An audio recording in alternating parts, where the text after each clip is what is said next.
Bonjour à tous, nous voilà donc pour l'épisode 8 de la saison 4 de Black Sails. Et donc je vais laisser la parole à ce cher Zana. Eh ben, c'est un joli pouchoun pour ce putain d'épisode là. Parce que, en soi, ce qui se passe, ça peut être intéressant là, avec la grand-mère Guthrie qui prend Max sous son aile, machin truc. Tout le truc autour de est-ce qu'il faut échanger le trésor contre Maddie.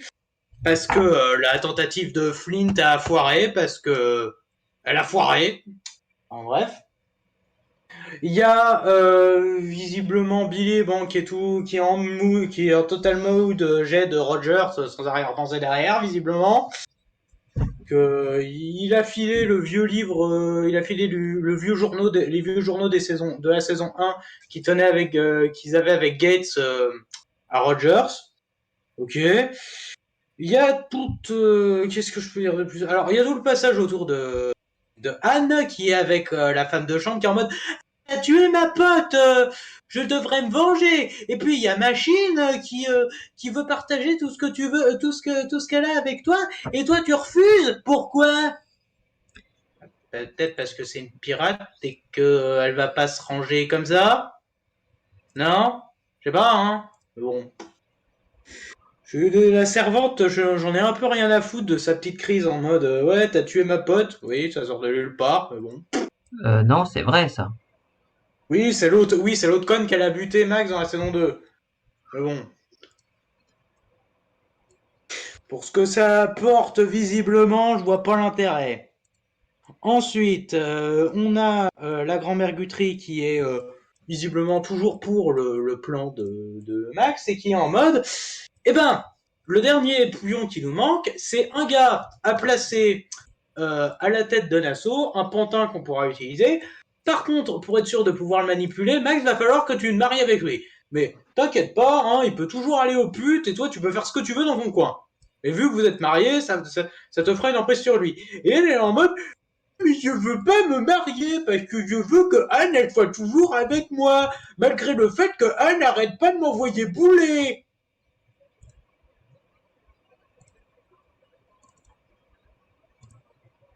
Est-ce que j'ai besoin d'en dire plus là? Ils sont en mode, oui Max, tu as fait des sacrifices. Elle a fait quoi comme sacrifice cette conne concrètement? Depuis la saison 2, elle a fait quoi comme sacrifice? Que dalle. Elle s'est pris quoi comme revers à part vite fait ces hommes qui se sont fait massacrer devant ses yeux par Israël là? Elle s'est pris quoi comme revers cette conne? Bah rien. Le seul que j'ai pris, c'est l'autre Gestapo qui s'est attaqué à elle, mais bon, ça a pas pris longtemps ça. Voilà. Il est mort dans le même épisode en plus, l'autre con. Père. Donc elle s'est pris aucun revers et en mode. Non mais je peux pas avec cette chouineuse. Je peux pas. Cette chouineuse me flingue la série, bordel. Et du coup, vite fait, on a Flint, donc on a tentative de Flint de récupérer Maddy qui a foiré. Donc du coup, il y a John qui est parti pour livrer le trésor. Et il y a Flint qui veut pas, qui compte profiter de l'île pour faire je ne sais trop quoi, pour se barrer avec le trésor. Et donc du coup, John, il envoie l'équipage le chercher. Donc bravo Flint, t'as l'armée de Rogers et ton propre équipage au cul. Bravo mec, bravo. Épisode où tout le monde est con. Encore une fois, le dialogue essaie de faire passer ça, mais franchement, là les personnages, plus ça avance, plus j'en ai plus rien à foutre en fait. Allez, next. Volcano. Et ben, je vais mettre un pouce bleu à cet épisode parce que honnêtement, je rejoins Xana sur certaines parties. Tout l'intrigue avec Max et Anne, je m'en fous. Billy, je m'en fous toujours. Mais tout ce qu'il y a autour de Flint et John, j'arrive, disons que j'arrive à accrocher quand même. J'avoue que j'ai quand même pas mal aimé le conf. Je vais essayer de m'ordonner dans ce que je dis. J'avoue que j'aime pas mal le conflit un peu qui se met en place, c'est-à-dire que je comprends les deux personnages. Flynn qui veut absolument garder ses torts pour assurer cette guerre pour récupérer Nass. Mais John, lui, qui veut absolument sauver celle qu'il aime. Ouais, il y a quelque chose d'intentionnel derrière les deux personnages qui fait que je suis quand même pas mal pris. Je suis quand même pas mal pris par ce qui se passe. Je les comprends, quoi. Voilà. Euh, Sinon, bah, qu'est-ce que je pourrais rajouter d'autre? Bah, franchement, bon, j'ai pas énormément de choses à dire, mais honnêtement, j'ai un petit peu envie de voir où est-ce que ça va, comment ça va se poursuivre, ce conflit qui maintenant, parce que clairement, ils sont maintenant en conflit, John et Finn. J'ai envie de voir comment ça va se goupiller par la suite et surtout comment ils vont gérer ça parce que il reste 2 épisodes, mine de rien. Il reste 2 épisodes. Et moi, je suis un petit peu impatient de voir la suite, uniquement là-dessus, mais tout ce qui est Max, l'intrigue autour de Max et Anne, Billy, tout ça, moi, je m'en fous. Voilà, je passe la parole au suivant. Et sur ce, moi, je dois vous laisser. Je vous dis à plus. Bon, bah, du coup, c'est à Brian. Je vais mettre un pouce bleu à cet épisode. Ça commence avec Rogers qui, sur les conseils de Billy, revient à la maison de Madame Barlow afin de mettre la main sur le journal du capitaine Avery. Et c'est ainsi qu'il réussit à contrer les plans de Flint, poussant Silver à faire sortir le trésor de Lurka de la cale. S'ensuit alors une scène de dispute assez réussie entre les deux hommes, à laquelle Flint finit par accepter de soutenir Silver. Non, ce n'est pas vrai. Parce que Flint, à l'aide d'un associé, il vole le trésor et court se cacher sur l'île du squelette avec. Bon, il faut quand même savoir que Israël les a surpris, mais il les laisse faire afin de mieux gagner la confiance de Silver. En effet, il les balance juste après leur fuite, poussant Silver à se rendre auprès de Rogers et Billy. Et l'épisode se termine avec Silver, qui leur avoue avoir envoyé 6 de ses meilleurs hommes pour rattraper Flint et de le tuer. Pour moi, c'est la meilleure partie de l'épisode, et j'aurais pu mettre un pouce vert rien que pour ça. Mais cependant, il y a le reste.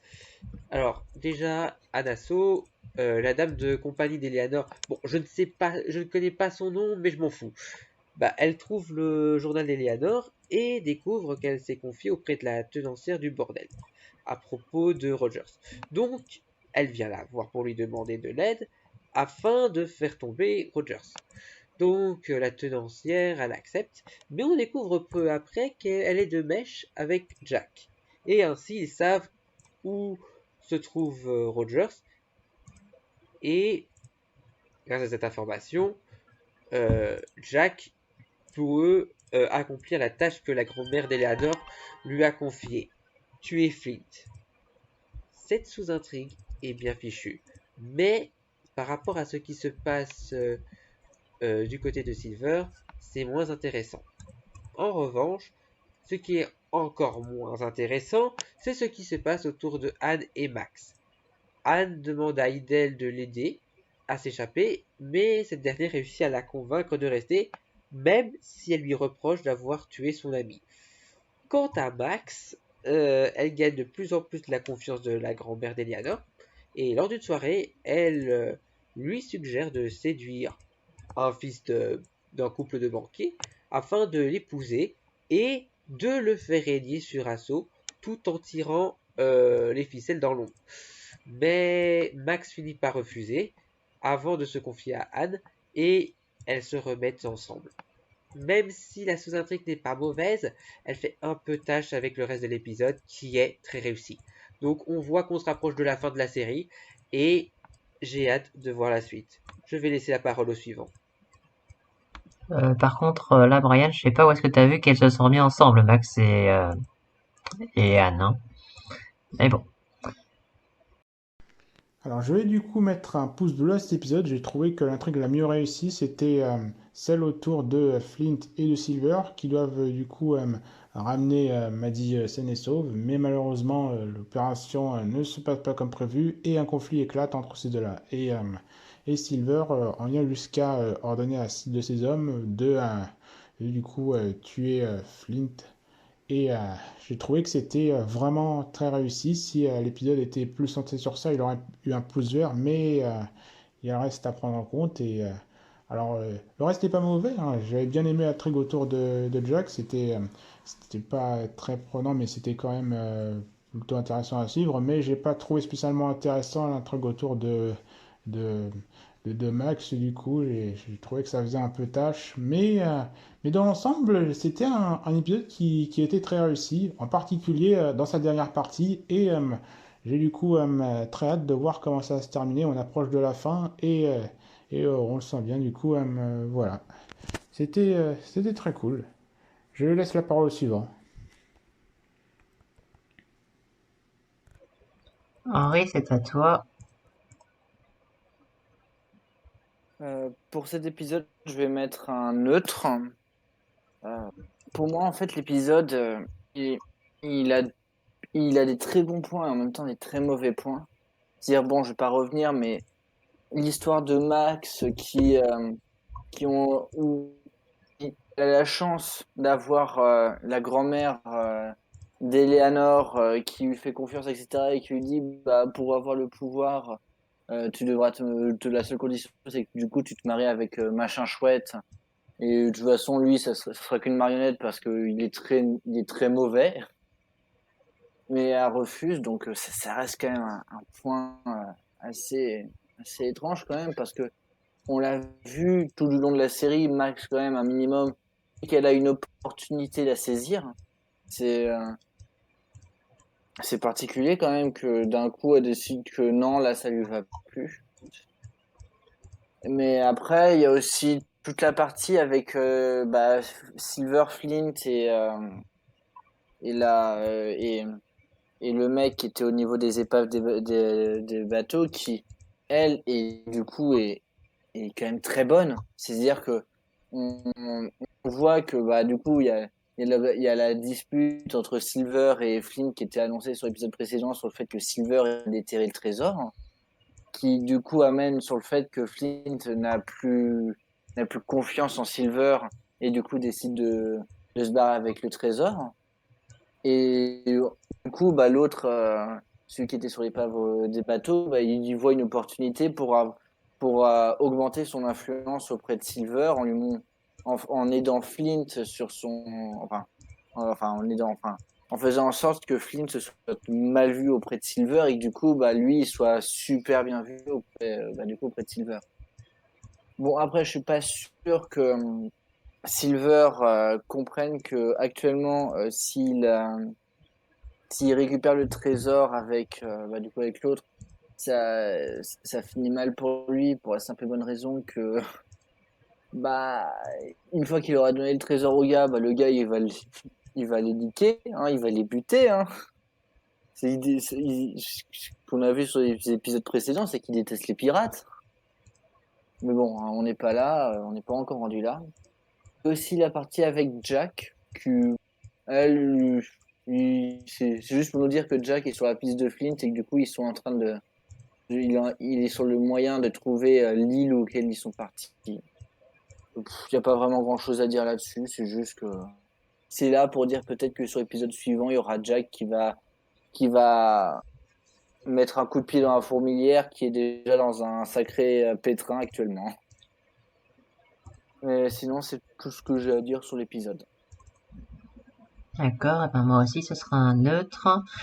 Bon, en soi, l'épisode il est sympa, mais bon, il y a un point qui mérite, quoi, parce que bon, je pourrais dire que Flint est con, mais non, je suis pas d'accord avec Dana là-dessus, parce que ben, Flint, bon, déjà, il devient cinglé, parce que sa guerre, c'est son bébé, ça il apprend pour un être vivant, et il veut absolument la mener, parce qu'il est devenu taré.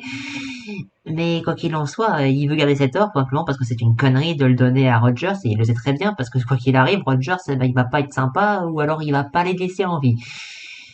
Et de toute façon, pour lui, il est hors de question de remettre cet or. C'est juste pas négociable. Donc, ben, il est prêt. Et il compte bien, à mon avis, s'en servir pour retrouver l'influence qu'il a sur l'équipage après. Mais bon, ça, c'est pas dit. Voilà, par contre, alors c'est peut-être qu'il y a tout a déjà été dit, grosso modo. Bon, à part pour Israel Hens, qui, bon, en l'occurrence, il a pas, enfin si, il a aidé Flint, mais c'est pas pour assurer une plus grande influence auprès de Silver. Il l'a déjà, mais il veut surtout se débarrasser de la confiance que Silver a en Flint.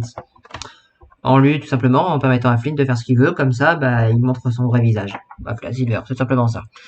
En fait, je sais pas s'il a vraiment d'arrière-pensée, Israël. J'ai l'impression que le mec, en fait, il a pas vraiment de volonté. Enfin, je sais pas. Et il y a le problème qui m'énerve, c'est que Max.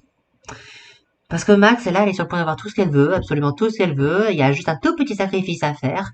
Ah bah non, j'ai pas envie de me marier parce que je suis toujours amoureuse de Anne. On revient sur Max. Bon, elle a toujours été comme ça, je suis d'accord. Max est le personnage qui m'énerve pour la simple raison qu'elle a ce qu'elle veut, mais elle refuse absolument toutes les conséquences quand il y en a. Ou toutes conséquences, ou tous les petits inconvénients quand il y en a. Et là, c'est l'exemple typique. J'ai pas envie de me marier! Putain, on t'a déjà dit que c'était un mariage factice et toi tu... Putain! Le personnage m'énerve. Je peux pas dire que ce soit pas dans la logique de son personnage, mais ça m'énerve. C'est tout, voilà. Donc du coup, bah, il y a neutre, voilà. Sinon, bah, tout a déjà été dit, et du coup, bah, si quelqu'un a un truc à commenter ou modifier ou compléter. Rien. Rien non plus. D'accord, eh bien, on vous invite à aller voir la vidéo de Mayo si vous vous en venez pas déjà, et on vous dit à la prochaine tout le monde. À la prochaine, bye.